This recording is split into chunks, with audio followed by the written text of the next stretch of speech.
Hello,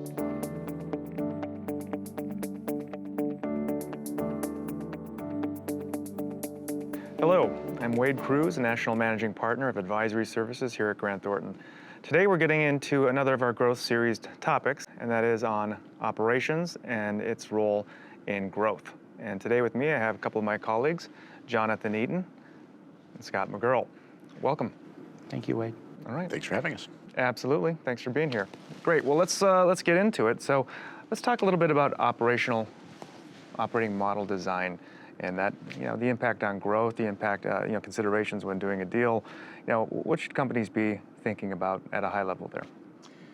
I think growth requires a well-functioning, high-functioning operating model. And to have a high-functioning operating model, you have to make investment decisions on whether you're going to try to optimize, certain functions or optimize the operating model holistically. And so I think it's really essential to look at the growth strategy and work backwards and evaluate what are the capabilities, the maturity of the capabilities that exist within the organization, and to think about that operating model and what it needs to evolve to. Not that any particular function or that the operating model as a whole needs to be perfect, but for example, what's the investment that gets you to 85% maturity of where you need to be?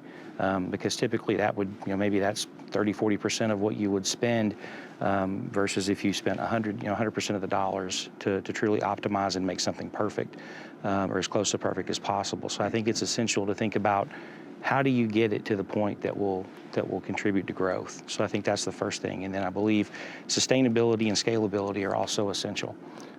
If you're going to achieve growth and maintain that growth into the future, you have to have an operating model that is scalable. And so the investments have to be made in a way, or the decision that would be made on an investment has to support scalability. And then I think sustainability is also key as you go forward. Just to put a punctuation on that, Jonathan, what you said is so important, that the structure, your operating model structure, must follow strategy. You need to have an organization designed to support the strategy, which informs the capabilities that you have to build out. You think about operating structure, it's not who does work, it's what work needs to be done as part of your organization.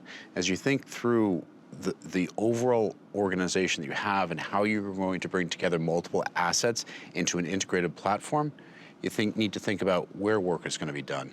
Who's going to be doing that work? Is it going to be automated? Is it going to be done manually? Is it going to be done by some system? All those decisions need to be made.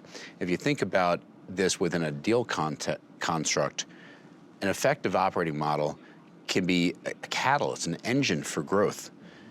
Going into a deal exactly what's going to be moving. What's going to stay the same? What are those things that where decisions need to be made? And what's going to be changed? What's going to be folded into that integrated operating model of the acquirer? That gives you so much more visibility on what the value is that you're going to have as part of that deal, and takes so much of the ambiguity out for the employee base to be able to get focused on the work that needs to be done from an integration and moving forward with your operations. Scott, I couldn't agree more. I think it's also really important to think about within the context of the operating model, what's a core capability? What are the things that are core and critical to the business that you want to maintain internally versus those things that you could outsource or use a third party? So what are those core functions, those core the aspects of the business that you really want to invest in because that's what differentiates you and helps contribute to growth versus the things that you could farm out.